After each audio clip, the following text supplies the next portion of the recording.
nous entrerons. C'est une résolution que Dieu a prise. Mais nous voulons donner raison à Dieu. Nous voulons que sa parole seule ait autorité sur nos vies. Ne pas faire comme dans Laodicée. Bien-aimé, la chose importante est là. Peut-être qu'il fallait que je lise encore. Dans 2 Corinthiens 5, il est dit, si quelqu'un est en Christ, il est une nouvelle création. Et cela ne vient pas de vous, mais c'est l'œuvre de Dieu. Dans Ephésiens 2, il est dit, nous sommes son œuvre. Croyons-le. Que son nom soit béni. Nous vivons dans cette génération où les hommes sont tellement incrédules. Ils croient qu'ils savent tout. Ils nient le récit de la création. Alors que la création tout entière rend témoignage à la grandeur de notre Dieu, à ses perfections invisibles. Et ils disent, le monde est le produit de l'évolution.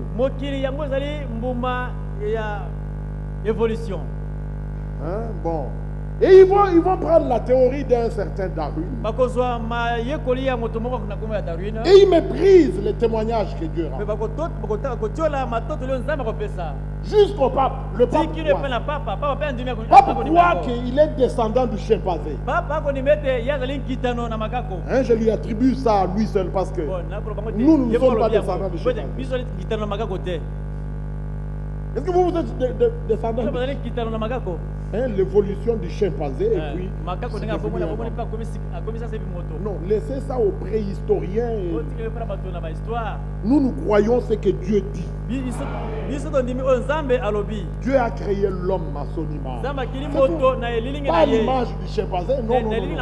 On commence à comparer le nez, la dentition. Vous voyez comment il marche. Et puis on vous montre l'homme de Néandertal. Oublions ça. Croyons ce que Dieu dit. S'il y a la création, c'est qu'il y a un créateur. Alors, s'il y a un rédempteur, c'est qu'il y a des rachetés. Qui êtes-vous, frère? Nous sommes les rachetés de notre rédempteur. Alors, que les rachetés glorifient le rédempteur. Comme la création justifie le créateur. Ils peuvent tout dire. On peut leur poser simplement une question. Comment trouves-tu cette banane? Toi là, mange-la. Il mange. Il termine. Alors dis-moi, la banane vient d'où? Ils sont troublés. Ils peuvent philosopher et à la fin, ils savent, ils partent non convaincus eux-mêmes de toutes les explications. La philosophie, c'est une très mauvaise chose. C'est comme ça avec tous ces prêtres. Et tous ces prédicateurs non établis par le Seigneur. Ils disent des choses qu'ils ne comprennent pas. Ils racontent. Regardez toutes leurs prédications. C'est faire rire les gens. Et ils rient. Et puis ils se lèvent, ils vont donner l'argent. Mais qu'est-ce qu'on vous a dit pour aller donner l'argent? Est-ce que Dieu a demandé l'argent? Le Seigneur a traité une alliance. Il dit, mon fils, donne-moi ton cœur. Bon, les gens veulent faire la religion. Mon frère, ma soeur, nous regardons à notre Dieu. Parce que nous croyons qu'il est tout puissant. Toute la création rend témoignage qu'il est tout puissant. Il a appelé à l'existence du néant toute chose par le souffle de sa bouche.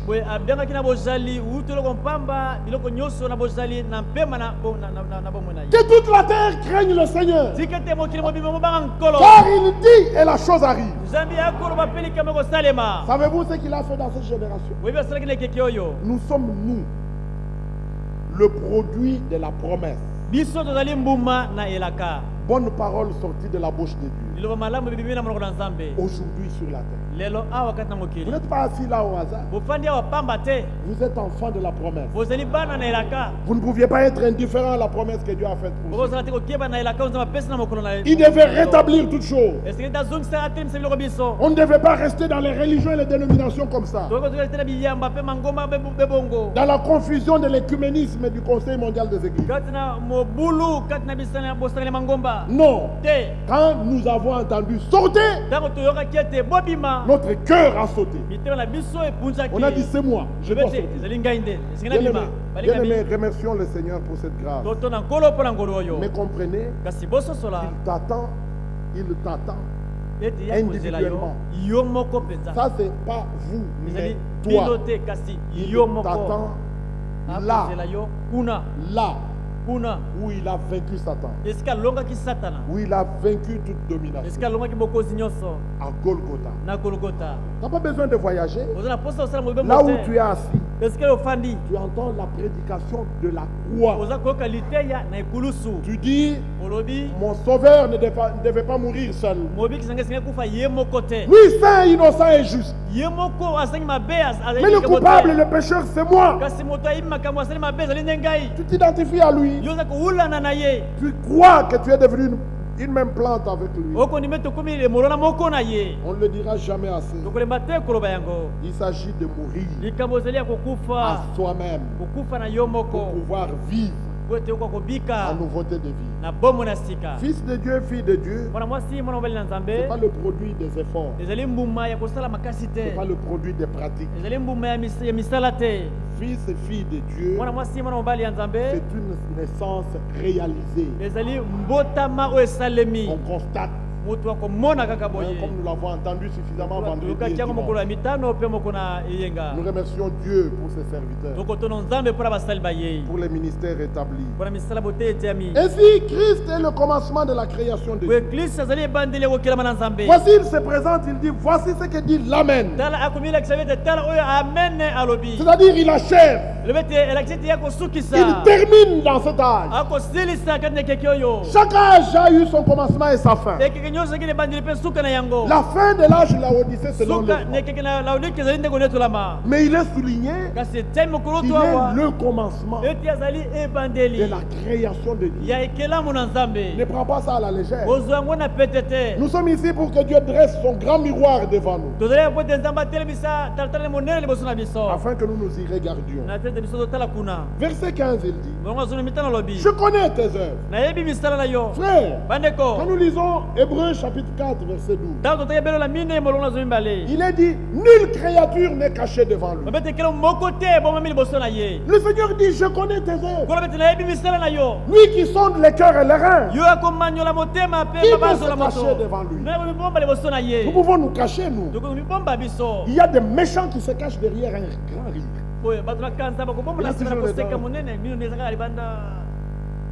Mais Dieu regarde et dit, c'est un hypocrite. Est-ce que vous comprenez ça, frère? Il dit, je connais tes œuvres.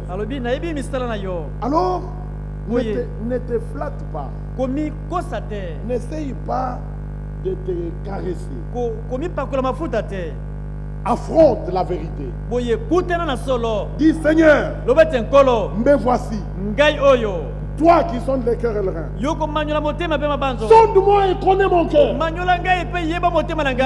si je suis sur le chemin du chagrin. Mais déjà je suis conscient que je suis sur le mauvais chemin. Il s'agit que tu le reconnaisses. Il s'agit d'avoir du zèle et de se repentir. Et notre Seigneur ne tarde pas, mais il use de patience, ne voulant pas qu'aucun périsse, mais qu'il veille à se repentir. Ce qui est écrit dans 2 Pierre. Et si vous lisez dans Acte 17, Dieu ne tient pas compte du temps d'ignorance. Alléluia. Amen. Mais il accorde aux hommes l'occasion de se repentir, de revenir au Seigneur. La repentance, ce n'est pas la pénitence. Non, c'est un regret profond du cœur. Mais ce n'est pas une décision que tu as prise de commencer à regretter.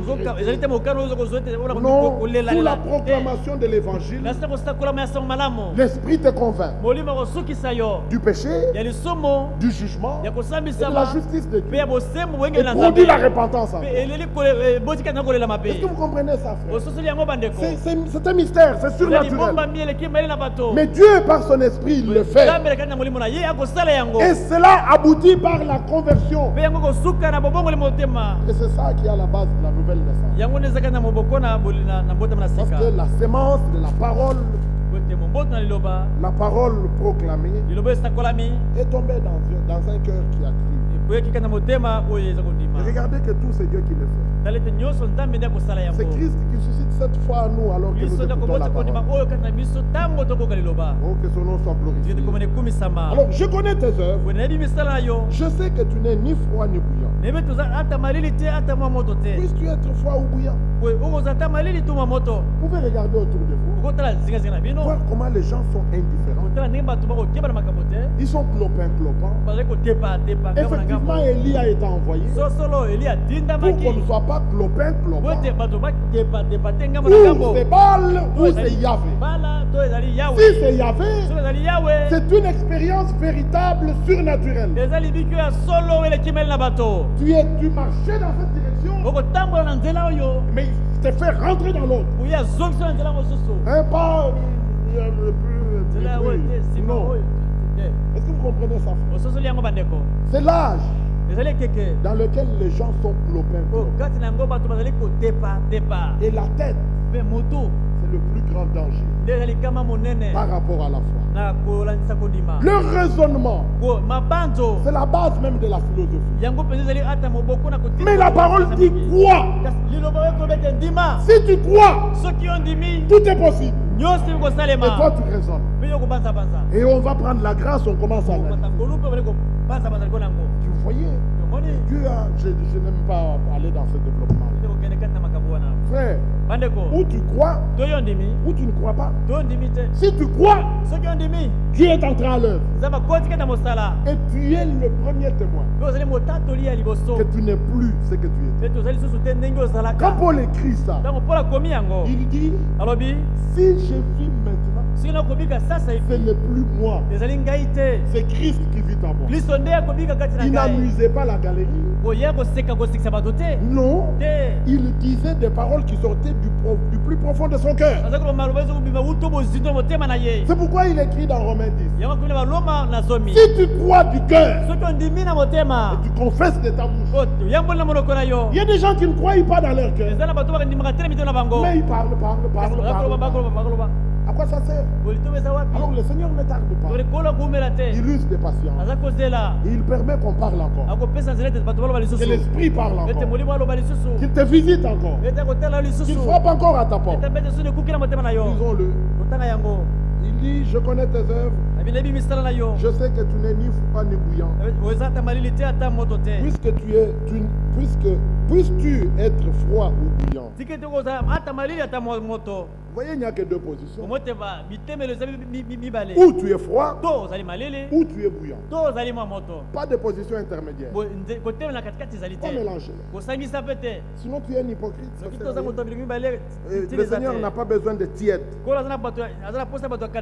Verset 16, il dit, ainsi, parce que tu es tiède et que tu n'es ni froid ni bouillant, je te vomirai de ma bouche. Frère, ne jouons pas. Dieu ne joue pas. Ces paroles doivent être prises au sérieux. Verset 17. Et parce que tu dis, il dit, je suis riche, je me suis enrichi et je n'ai besoin de rien. Et parce que tu ne sais pas, voilà le problème. Et il dit, je suis riche, je me suis enrichi, je n'ai besoin de rien. Regardez cet homme mort, c'est déjà terminé pour lui, mais il ne le sait pas. Et le Seigneur dit, parce que tu ne sais pas, que tu es malheureux, misérable, pauvre, aveugle, oh, quel état. Mais l'homme ne s'est pas vanné. Moi, rien que moi. Et il dit, je suis riche. Et il ajoute, je me suis enrichi. Nous voulons que Dieu nous enrichisse. Pouvez-vous dire amen à ça? Ah oui, s'il t'enrichit, alors tu es riche. Mais la prétention de Laodicée, c'est je me suis enrichi. Et le Seigneur dit, tu es malheureux, misérable, pauvre, aveugle et nu. Verset 18. Il use de patience. Il dit, je te conseille d'acheter de moi de l'or éprouvé par le feu. Vous savez quoi? La parole. Vous l'écoutez. Vous achetez sans argent. Écoutez-moi. Et vous mangerez ce qui est bon. Et votre âme se délectera des mets succulents. Afin que tu deviennes riche. Il a des riches qu'il était, il est devenu pauvre. Pour que nous, malheureux pauvres, nous devenions riches. Vous savez, Dieu est bon. Il glorifie les malheureux en le sauvant. Avez-vous déjà lu ça? Je ne me rappelle plus. Mais c'est écrit comme ça. Et Paul écrit, regardez parmi vous. Il n'y a pas beaucoup de nobles, beaucoup de grands. Donc, majorité sont des malheureux, des pauvres. Alors Jacques écrit, vous qui méprisez les pauvres, les malheureux, et vous avez égard à la richesse, l'apparence des grands hommes. Ne savez-vous pas que Dieu a choisi les pauvres afin qu'ils deviennent riches dans la foi? Oh, gloire soit rendue à Dieu. Paul n'a pas dit il n'y a pas de riches, il n'y a pas de nobles. Bon, il a dit ils ne sont pas nombreux. Les élus sont dans toutes les couches de la société. Mais déjà, sachez que il y a beaucoup d'appelés, mais peu d'élus. Alors vous comprenez que il faut que réellement le Seigneur ait élu. Verset 18, nous lisons. Afin que tu sois, il dit, et des vêtements blancs, afin que tu sois vêtu et que la honte de ta nudité ne paraisse pas. Nous qui sommes en Christ, Dieu a fait de nous justice de Dieu. Nous avons revêtu Christ.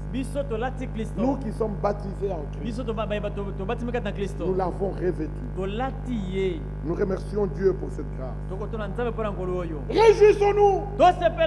Soyons dans l'allégresse et donnons-lui gloire. Car les noces de l'agneau sont venues et son épouse s'est préparée. Écoutez ça. Et elle s'est revêtue. Il lui a été donné de se revêtir. C'est un don de la part de Dieu. D'un fin lin pur éclatant. Et il explique. Pas ton explication, pas la mienne. L'écriture explique l'écriture. Et le fin lin, c'est la justice des saints. Et quelle est notre justice? Dieu a fait Jésus justice, sagesse, rédemption, sanctification, afin que quiconque se glorifie. Il se glorifie dans le Seigneur. Moi, je ne peux pas me glorifier en moi. Je suis conscient de mes faiblesses. Je sais ce que je fais. J'ai dit, oh Dieu, oui, c'était ta grâce. Que serais-je devenu? Et ta parole, tu dis des choses glorieuse sur moi. Moi ici, je le crois. Alors que ton nom seul soit glorifié. C'est lui seul. Ne te glorifie jamais. Parce que tu as fait, parce que tu as fait. Tu n'as rien fait. Glorifie-toi en Jésus-Christ. Le don de la grâce. Que son nom soit glorifié. Frère, viens. C'est une invitation. Il te conseille. Il te supplie. Et ce soir, nous vous supplions. Au nom du Seigneur, soyez réconciliés avec nous. Venez aux eaux. Que chacun, celui qui a soif, qu'il vienne et qu'il boive. Oh, que son nom soit glorifié. L'invitation demeure encore. L'appel à sortir retentit. Et c'est le temps de préparation. Sorti, nous nous préparons et nous allons aux noces de l'agneau. Très bientôt nous y allons. Mais il faut avoir le vêtement de fête, le vêtement de noces. C'est pas toi qui le choisis, mais c'est le maître des séants qui distribue. Alléluia. Ce qui est merveilleux avec Dieu, tu viens avec ton beau costume. Je suis riche, je me suis enrichi. Il dit non, ça n'entre pas. Et il dit, c'est souillé, c'est ça. Enlevez-moi ça. Et il te donne. Si tu dédaignes, tu dis, moi je. C'est terminé. Tu n'entreras pas. Frère, donnons raison à Dieu. Il fait bien tout ce qu'il fait. Oublie ta superbe. Ton petit orgueil là. Moi, il faut qu'on me considère. Moi, je. Mais c'est pour cela que Christ est mort. Si Christ n'était pas mort, tu n'entrerais pas. Parce que mon moi, ton moi, c'est péché, c'est souillure. Et toute notre propre justice n'est qu'un habit souillé. Nous remercions Dieu pour Jésus-Christ. Que son nom soit béni. Et nous continuons ici. Afin que tu sois vêtu et que la honte de ta nudité ne paraisse pas. Et un collier pour oindre tes yeux. Vous connaissez l'histoire du jeune homme aveugle? Les disciples ont demandé au Seigneur, qui a péché pour que cet enfant soit aveugle? Jésus dit, non, ce n'est pas que quelqu'un ait péché, mais il est dans cet état afin que les œuvres de Dieu soient manifestées en lui. Les hommes jugent toujours. Il faut juger selon la justice. Il faut juger selon la parole. Mais ils étaient ignorants. Mais il y en a un là qui devait leur dire la vérité. Il leur a dit non. Il est comme ça pour que les œuvres de Dieu soient manifestées en lui. Alors nous te disons ce soir, mon frère, ma soeur, l'état dans lequel tu es, c'est afin que les œuvres de Dieu soient manifestées en toi. Toi, accepte cette invitation. Crois son pardon. Crois sa grâce. Crois sa justification. Crois, accepte sa réconciliation. Amen. Et tu verras ce qu'il va faire. Hein, les gens, peut-être qu'il a fait un péché secret. Comme les amis de Job. Que Dieu nous accorde sa grâce et qu'on sache juger de la manière juste. Un collier pour oindre tes yeux afin que tu voies. Et vous savez ce qui est arrivé? L'aveugle a connu un jugement. Bon, nous n'allons pas entrer dans le détail de cela. Et puis, ils l'ont chassé. Les parents l'ont renié. Ils ont dit, bon, ils n'ont pas renié, ils ont dit, c'est notre fils. Mais il n'y a que lui qui peut répondre. Effectivement, c'est toi qui dois répondre. Tu dois témoigner de ce qu'il a fait dans ta vie. Et nous sommes, nous, la lettre de Christ, écrite par le ministère ordonné de lui dans cette génération. Il faut que les hommes lisent, que les hommes voient. La prédication la plus puissante, c'est la vie d'un croyant. Alléluia. Amen. Dans Jean chapitre 9, et puis Jésus l'a rencontré.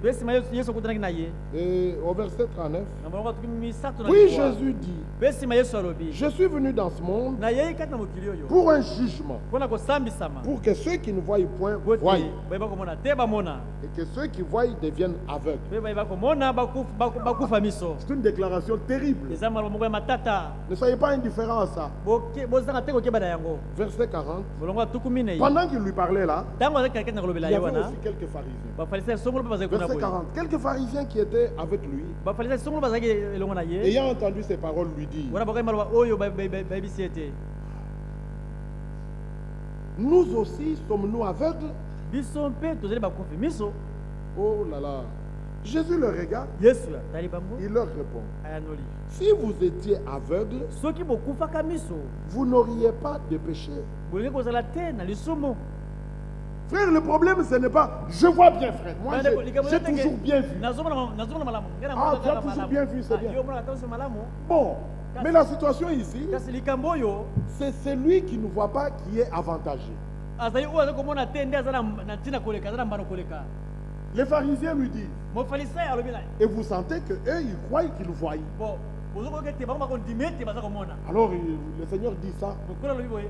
Ils lui disent, mais nous aussi sommes-nous aveugles. Et le Seigneur n'a pas mâché le mot. Il leur dit, si vous étiez aveugles, vous n'auriez pas de péché. Mais maintenant que vous dites que vous voyez, verset 41, si vous étiez aveugle, vous n'auriez pas de péché. Mais maintenant vous dites, nous voyons. C'est pour cela que votre péché subsiste. C'est un grand piège. Frère, ne vous regardez pas comme sage à vos propres yeux. Moi j'ai toujours bien compris. Moi j'ai toujours bien vu. Non, c'est pas ça. Moi j'ai toujours raison.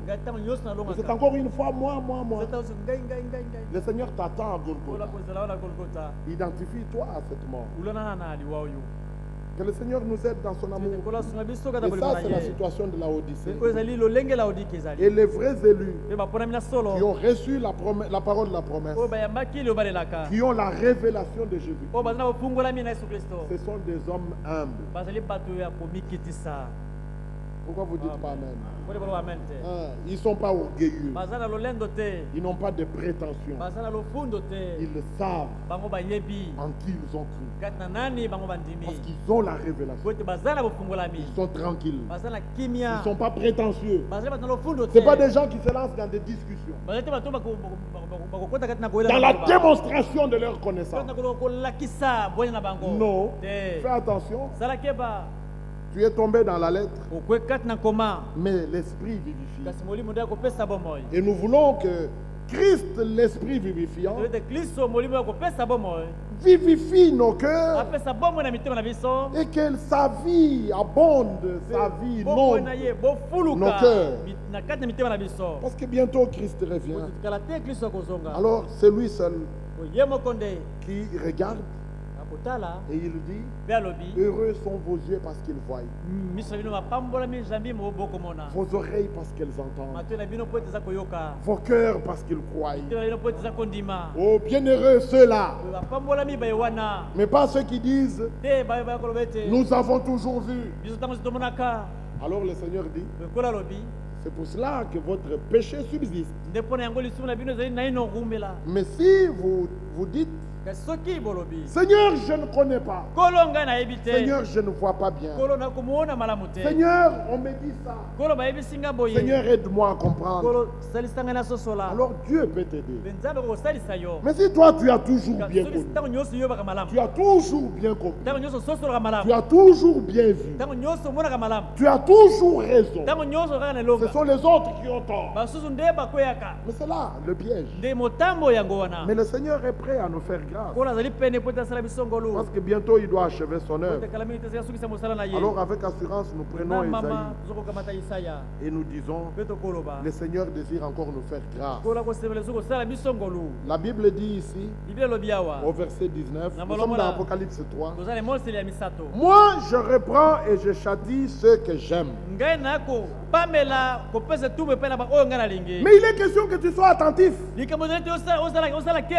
ce que le Seigneur permet dans notre vie a une signification. Il y a un but qu'il poursuit.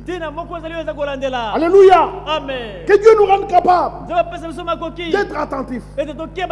Parce qu'il reprend et il châtie tous ceux qui l'aiment. Quelque chose arrive. Je dis, Seigneur, tu l'as dit. Que toi, tu m'aimes. Et voici ce qui m'arrive.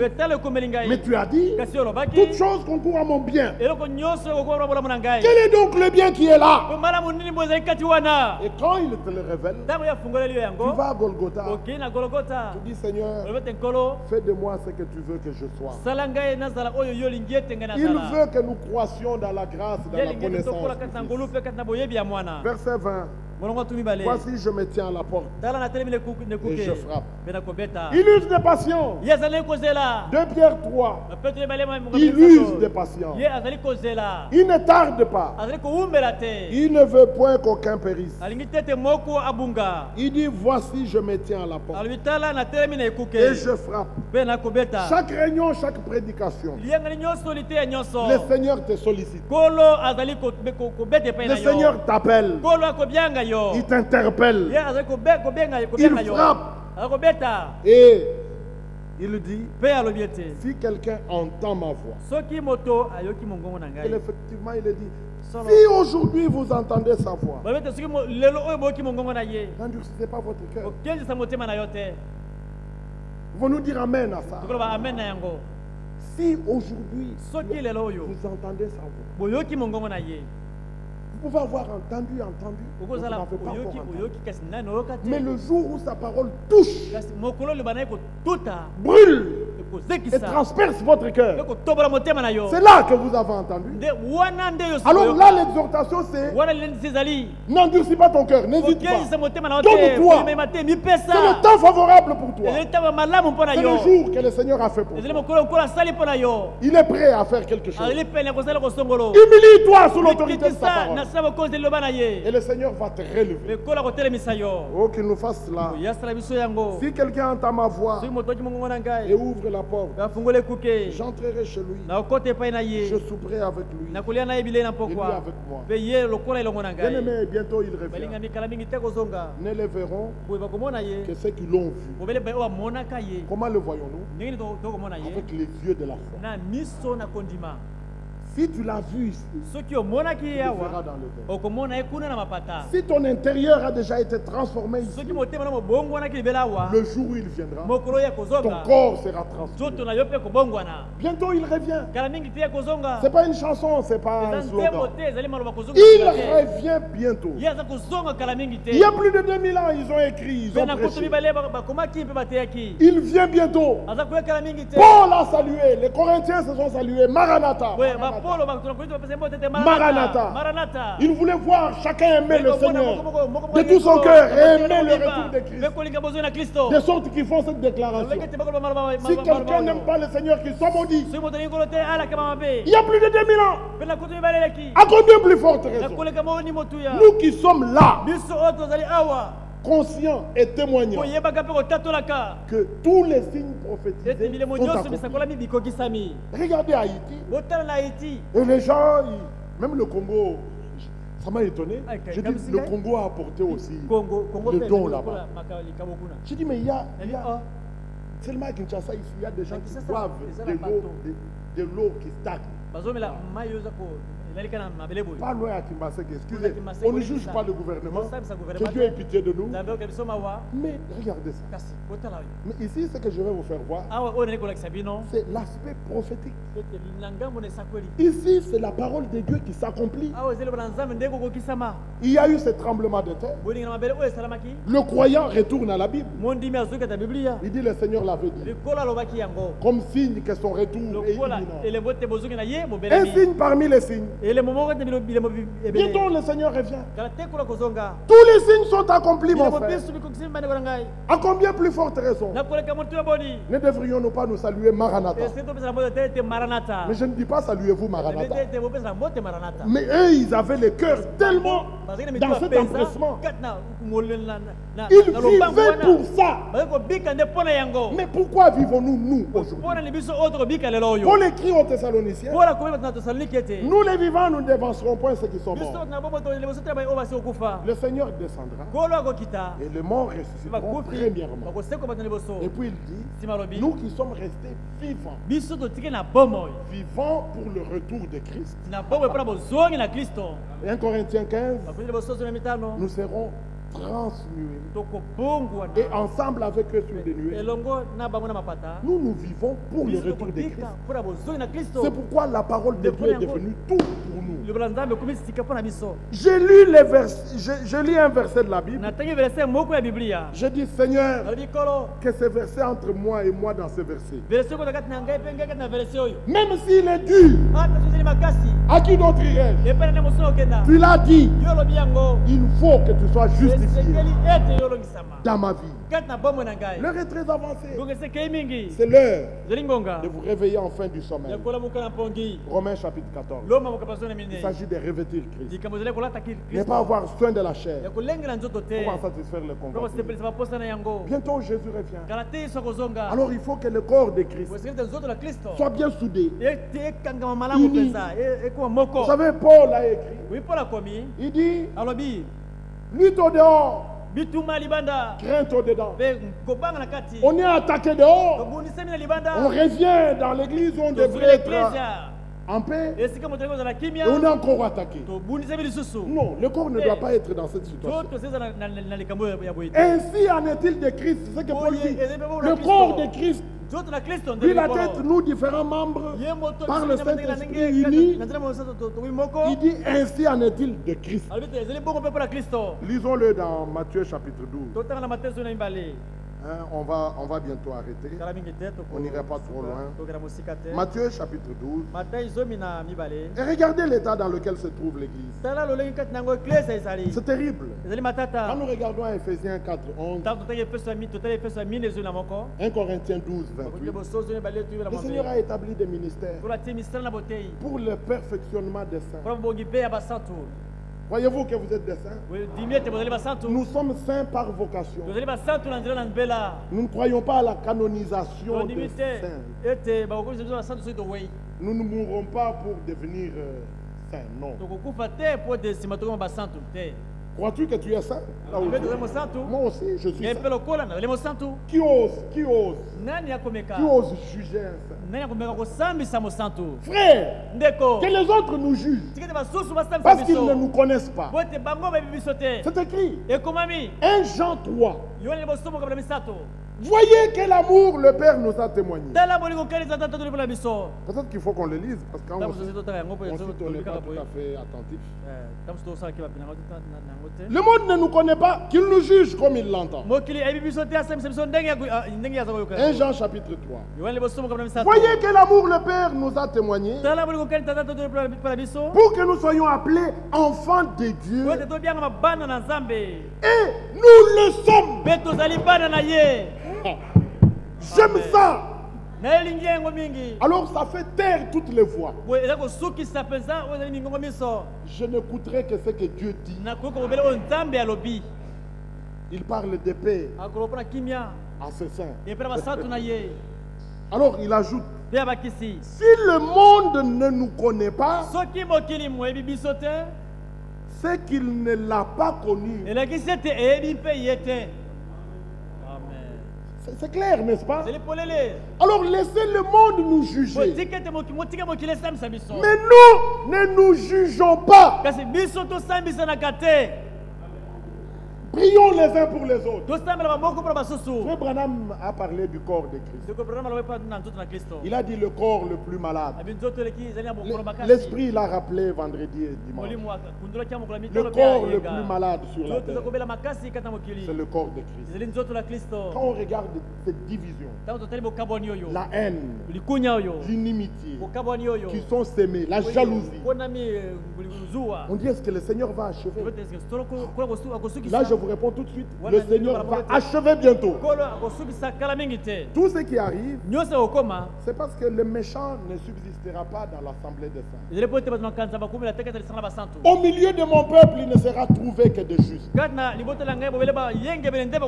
L'unité, l'union dont nous parlons, c'est dans la parole de l'Esprit.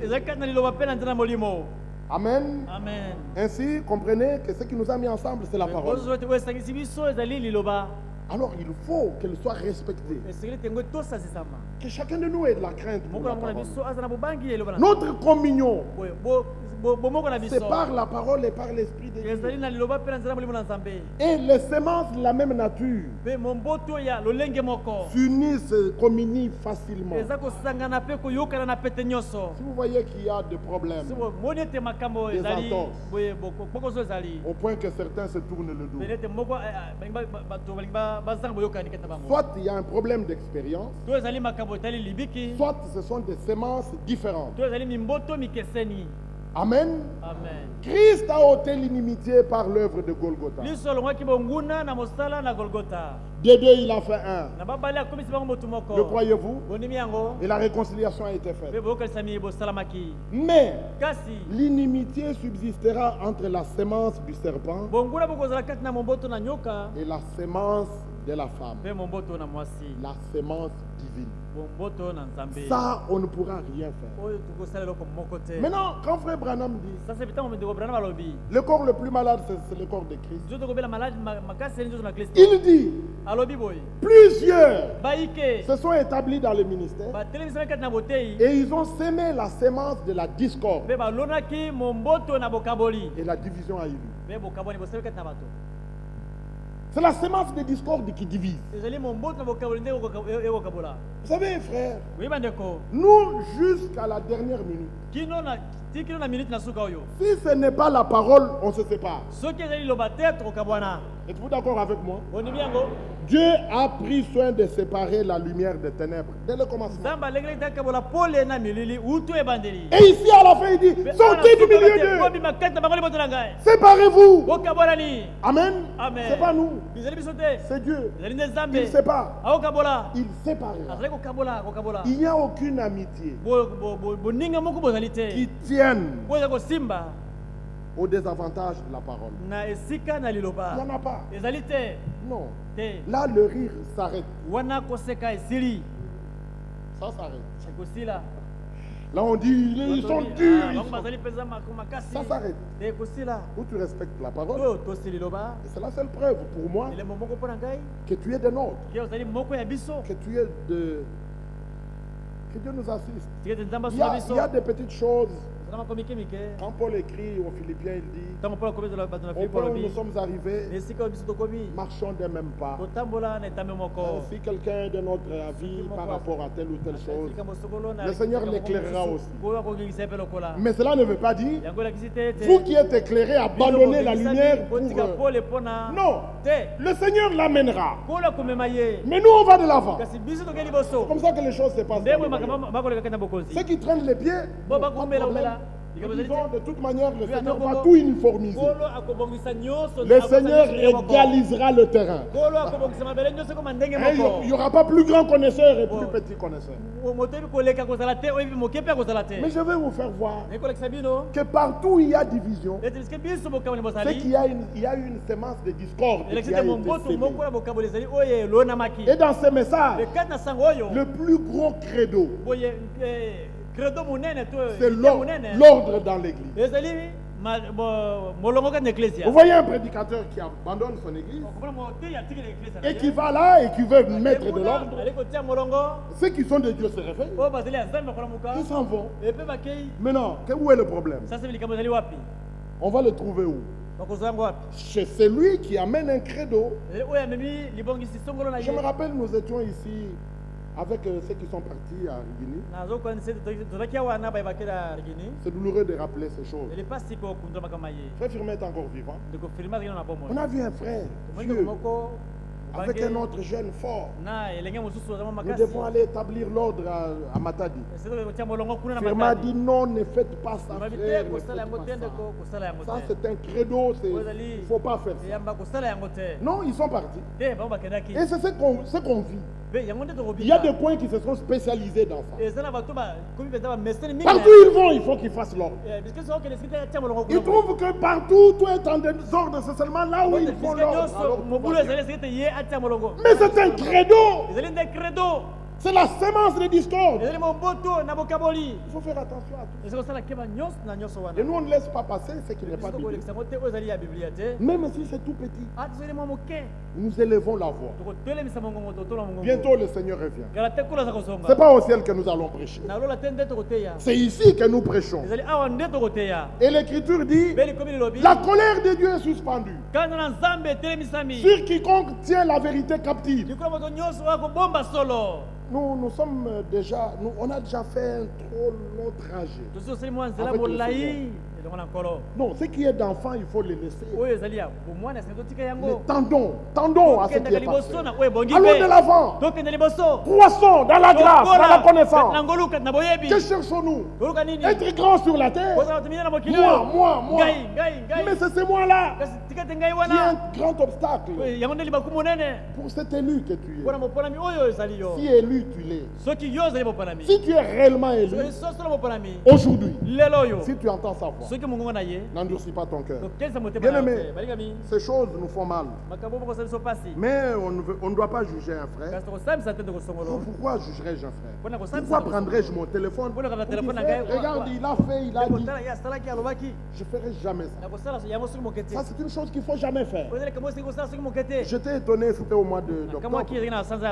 Frère Franck a dit, jamais un frère n'a accusé un autre frère. Est-ce que vous comprenez ça? C'est impossible. C'est l'esprit, c'est pas frère Franck. C'est l'esprit qui le souligne. Nous sommes un sacerdoce. Nous sommes des sacrificateurs. Nous portons les fardeaux les uns des autres. Frère, nous sommes faibles. Mais quant à la parole, nous sommes forts. Et ce que l'ennemi cherche, c'est nous écrouler d'une manière ou d'une autre. Alors quand il échoue dans sa démarche, c'est-à-dire trouver à redire dans notre prédication, il ne trouve pas. Il n'a pas trouvé, il s'attaque à nos personnes. Alors nous nous disons, frère, je suis autant faible que toi. J'ai aussi besoin de la grâce. Frère, nous remercions Dieu pour sa grâce. Nous remercions Dieu de tout cœur. Quand je regarde à moi, je dis, Seigneur, qu'est-ce que c'est pour un Oudiaga pour que tu fasses de moi ton fils? Chacun doit le dire pour soi. Mais Dieu n'a